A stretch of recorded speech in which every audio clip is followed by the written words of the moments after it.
11일 날 우리 여러분 일본에서 어떤 일이 벌어졌는지 아시죠? 거기 보면은 이제 당진이 일어났습니다. 강도가 9.9 정도 되더라고요. 그래가지고 이 지진이 일어나가지고 많은 사람들이 그냥 공포에 떨고 그랬는데 여러분 그 비디오에 한번 보이지 않았습니까? 어떤 큰 건물에 사무실에 마냥 지진이 흔들려가지고 거긴 사람들이 공포에 질리고 비명소리 지르면서 이 책상에 딱 숨어있는 그 모습 여러분 보이지 않았습니까? 좀 지진이 무서운 것 같아요. 그거 보니까요. 뿐만 아니죠. 지진이 일어나면서 이 해안에서 일어나가지고 바닷가에 일어나가지고 이제 해안에 쓰나미가 이제 발생하지 않았습니까? 이 쓰나미가 보통 쓰나미가 아닌 것 같아요. 요번에 보니까. 그래가지고 그 동북부 해안가에 있는 마을 서너 개가 완전히 거의 물에 잠겨버렸어요. 그래서 수많은 사람들이 죽지 않았습니까? 또 거기에다가 또 이 지진과 또 이 쓰나미를 내가지고 이 방사능이 이 원자력 이 발전소가 이 타격이 돼가지고 이 방사능이 노출되지 않았습니까? 그러니까 지금 이 일본을 보면은요, 그야말로 한마디로 패닉 상태라고 봐야 돼요. 패닉 상태. 근데 이게 지금도 진행형이라는 것이죠. 이거 보면서 이제 이 일본을 보면서 생각되는 게, 일본 지진의 나라 아닙니까? 그죠? 근데 이 지진이, 여러분 지지사학자의 말 들어보면요, 계속 증가 추세에 있대요. 지진, 증가 추세에 있다고 합니다. 그러니까 이 지진하면 우리가 또 딱 떠오르는 게 또 무엇입니까?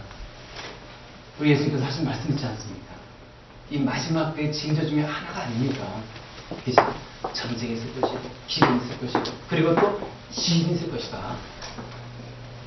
마태복음 한번 우리가 살펴보겠습니다. 마태복음 4장에 보시면요, 우리 예수님께서 하신 이 세상의 마지막 때의 징조에 대해서 말씀하셨습니다. 제가 보겠습니다. 또 너희는 여기저기서 전쟁이 일어난 소식과 전쟁이 일어나리라는 소문을 들을 것이다. 그러나 너희는 당하지 않도록 주의하여라. 이런 일이 반드시 일어나야 한다. 그러나 아직 끝이 아니다. 민족이 민족을 거슬러 일어나고 쭉 해서 이제 나오면서요. 어떻게 나오냐면 여기저기서 기근과 지진이 있을 것이다. 그러나 이런 모든 일은 진통의 시작이다. 이렇게 이제 예수님께서 이렇게 말씀하셨네요. 여러분, 그러니까 지진이 막 일어나고, 기근이 일어나고, 그리고 또 전쟁이 막, 여기저기 막 일어나고, 손을 들러 왔을 때, 이것이 곧 마지막이다. 이건 아니고, 마지막 때가 이제 임박했다는 예수님의 그 재림의 징조, 마지막에 진짜 됐다는 그 징조를 우리에게 보여주고 있다는 사실이에요. 근데 우리 예수님께서 이 땅에 오신다고 하셨습니다. 안 오신다고 하셨습니다. 예수님이 오시는지 안 오시는지 글쎄 여러분 그 생각하시는 분 계십니까? 다시 한번 말씀 보겠습니다. 사도행전 1장 11절에 보시면요, 우리 예수님께서 천사들을 통해서 하시는 그 분명한 메시지가 있습니다. 11절 보니까요, 갈릴리 사람들아 어찌하여 하늘을 쳐다보면서 서 있느냐? 너희를 떠나서 하늘로 올라가신 이 예수는 하늘로 올라가시는 것을 너희가 본 그대로 오실 것이다. 자, 우리 예수님께서 어떻게 오신다고 했습니까?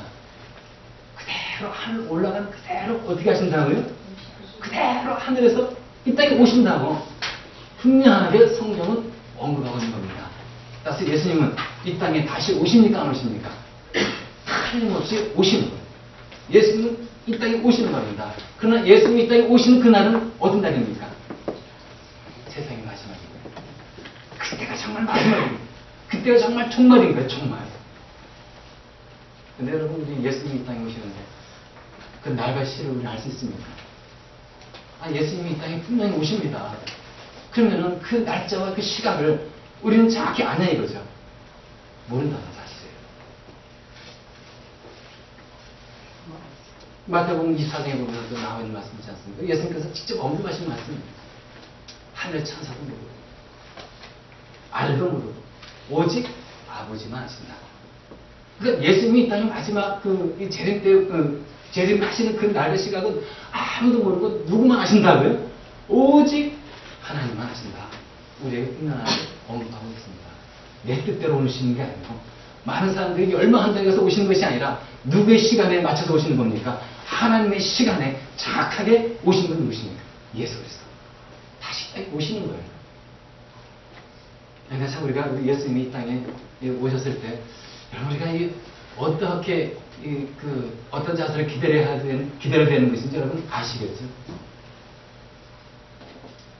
오늘 이 말씀 본문 한번 보시면요. 여러분 이 본문에 그 말씀 열 처녀 나오지 않습니까?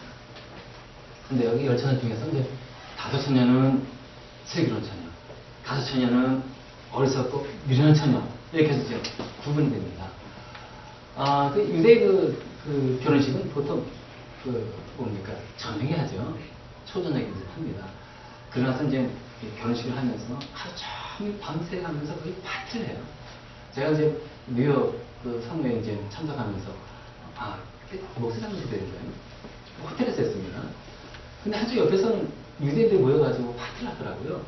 저희들은 다 옆에 회의실에서 이제 기도하는 시간을 갖고 있고, 그 유대인들이 이제 까만 모자 쓰고 까만 옷을 입고 이제 나와가지고 왔다 갔다 하면서 처음에 알았죠. 이게 유대인이구나. 근데 많은 유대인들이 모여가지고 막 춤을 추면서 막 이렇게 파티를 하고 있는데 보니까 결혼식인 것 같아요. 근데 그때 저녁 시간이었거든요. 그래서 성경에서 떠오더라고요. 유대인들이 이 결혼식을 보통 저녁에 하는 것이 맞구나. 그리고 저는 이 결혼식을 하면서 그들이 파티를 하면서 조용히 춤을 추면서 이러는 것이 저는 맞는 거구나. 제가 이거 봤어요. 유대인들은 또 우리 기독교인들 모여서 기도하는 것이 흥미로워가지고 왔다 갔다 하면서 우리를 이렇게 보고, 우리는 또 유대인들의 결혼식과 그 파티가 너무 궁금해갖고 이렇게 보고 서로 혹시 나가서 봤던 그런 기억이 납니다. 유대인들은요 정말 저녁에 모여서 같이 결혼식도 하고 파티를 하면서 즐거운 시간을 보냅니다. 근데 이제 유대 결혼식 보면 이제 들러리가 있지 않습니까? 10명의 들러리가 이제 여기서 나오는데, 들러리가 어떤 겁니까? 이 신랑이 신부집에 옵니다. 그러면 이제 이 신부집에 올 때 이 들러리들이 나와가지고 신랑을 이제 맞이하는 거예요. 맞이할 때 등불을 들고 이제 맞이하는 겁니다.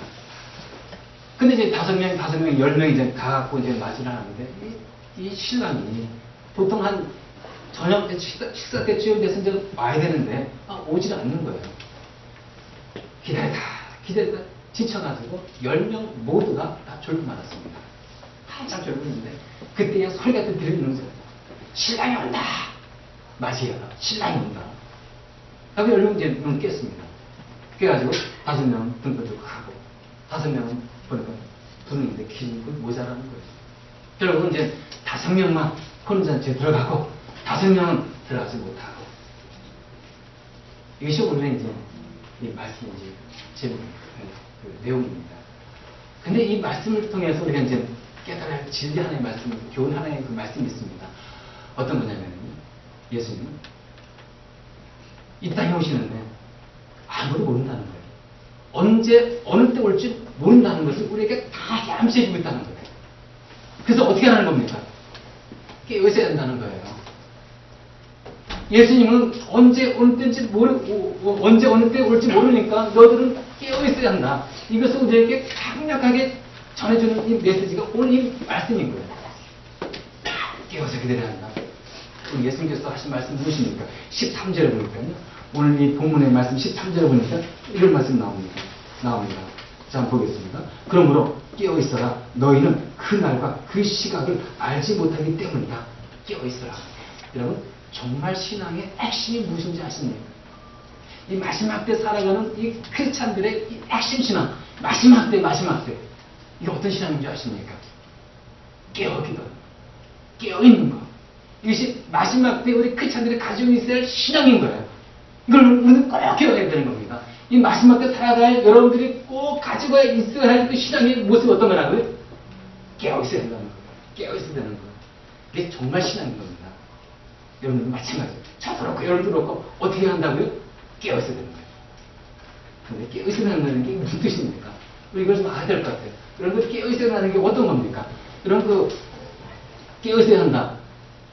잠 안 자고 24시간 있는 게 깨어있는 겁니까? 여러분 그렇게 생각되시십니까? 오늘 본문에 이 열천을 한번 보시기 바랍니다. 여러분 신랑이 딱 왔을 때 이 신랑이 갑자기 오지 않았습니까? 예상치 않은 시간에. 근데 슬기로운 5처녀 그리고 미련한 어리석은 5처녀 모두 졸고 있었어요. 그러면 예수님의 이 말씀에 보면은 그러면 깨어있어라 하면 5명의 슬기로운 처녀는 깨어있어야 되는 거예요. 자지 않고 눈을 붙뜨고 그냥 피곤하더라도 이 깨어있어야 되는데 이 10처녀도 자고 있었어요.